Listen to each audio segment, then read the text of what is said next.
More than 110 days after the brutal Hamas massacre of October 7, Roni Keidar is returning to her home in Netiv HaSara on the Gaza border. I miss Netiv HaSara very much. We did have a very special community there. And I miss the people. I miss the atmosphere. I miss my garden. I miss my house, my home. For more than 4 decades, Keidar was engaged in a dialogue with Palestinians from Gaza. She's a peace activist and a former teacher who always believed in the two-state solution. I have less trust in the other side. I think I'll have to build up trust if it will ever be.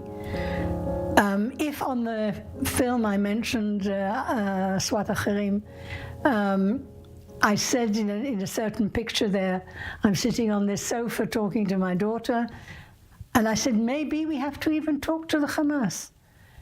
Today, I don't believe I have someone to talk to.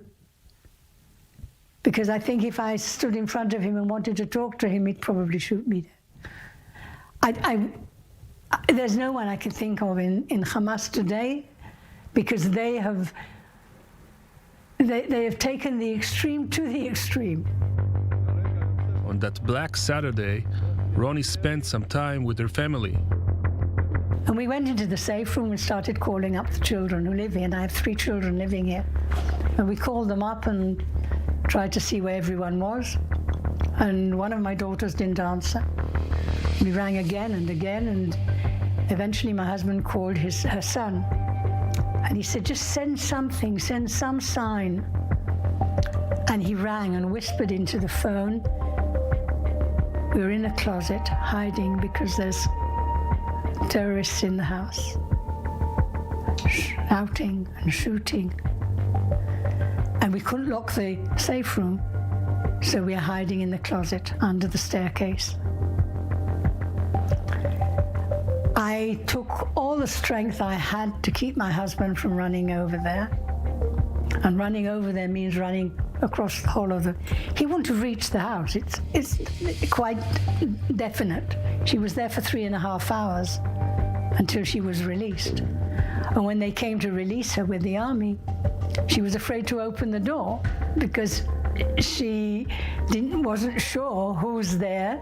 And when she recognized her brother-in-law, she thought, well, who knows who's behind him?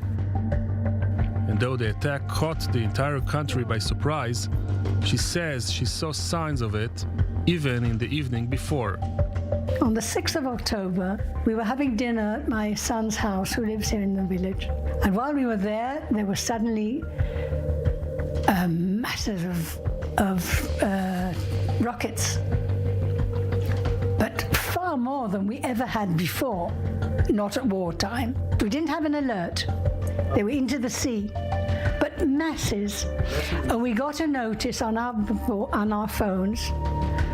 Don't worry, they're training. And my husband got up and said, but what are they training for?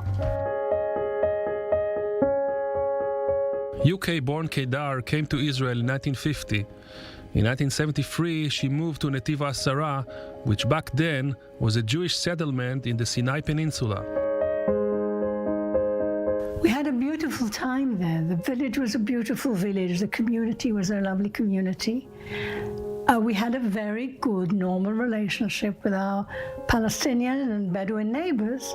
Why Mr. Begin will open this press conference. In 1982, following the peace agreement between Israel and Egypt, Keidar and the residents of Netiv HaSara left Sinai and re-established their village on the Gaza border. What started as a peaceful village became a sensitive area following the Israeli pullout from Gaza in 2005 and the Hamas takeover of the Strip in 2007. I thought we were going to be a peaceful border. And that was when the rockets and mortar shells started. And then the tunnels, the fear of the tunnels. And then the balloons and the kites. Everything I believed in was beginning to come to pieces. So I felt, but I'm here. I'm on the border. And I've got to start picking up those pieces. and telling those people in Gaza, I still want peace. Over the years, Keidar became active in several organizations, such as Other Voice, which encourage a dialogue between Israelis and Palestinians. One of her closest friends was peace activist Vivian Silver from Kibbutz Be'eri, who was murdered on October 7, but was listed as missing for a while. I remember being interviewed by the BBC, and they all asked me about Vivian. And I said, look, Vivian had so many people she knew in Gaza that she worked very, very closely with. I'm sure that when they know she's there, even if they're not part, even if they're aside at home watching television, and she was on television immediately, I'm sure someone will come out to help her. And then I suddenly said to him, just before he left, I have this terrible, terrible feeling that the worst is yet to come. And another friend from Women Wage Peace was with me, and she put her arm around me and said, Roni, is that what you... And I said, yes, that's how I feel. And the following morning we heard that they found her body. So I said, is that really what I expected? Is that really what I meant when I said the worst is yet to come? But to be quite honest with you, that feeling is still there. The house of my... Another person who Keidar saw as a friend was a Palestinian woman from Gaza named Maha. My difficulty and my big conflict inside of me that doesn't let me sleep at night is that I do know the other side, and I love many people on the other side, and it doesn't make me any happier or may make me feel any better when I hear an explosion and someone says to me, oh, don't worry, it was on the other side. They don't understand that it's the same worry as far as I'm concerned. I feel the same, Roni, when I hear rockets fired at the Israeli community. Some people cheer, that they retaliate and something like that. Yes. They don't understand.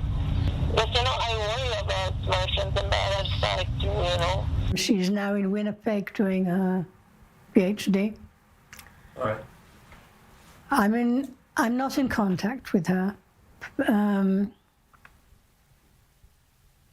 We were very, very, very close. Right.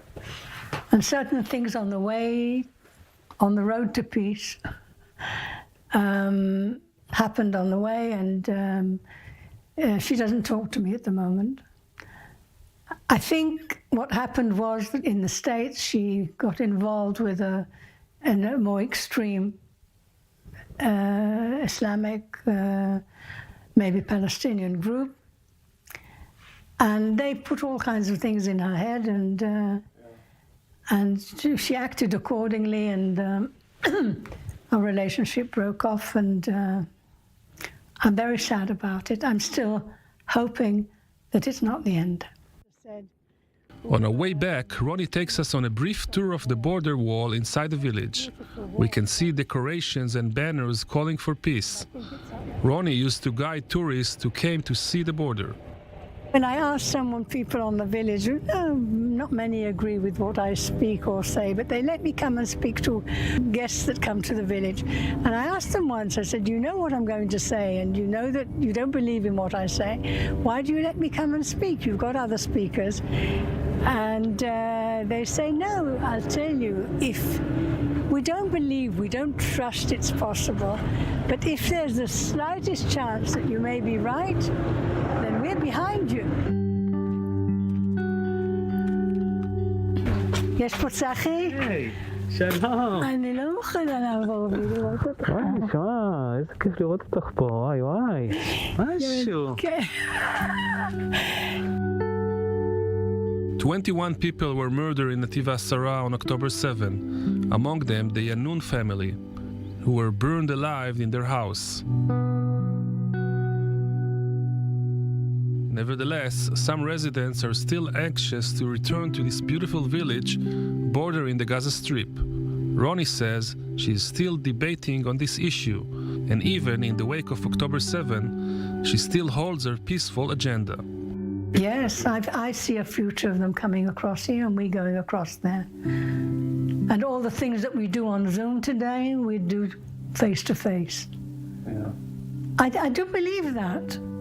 But with all these people... And they know they can't shake me out of this.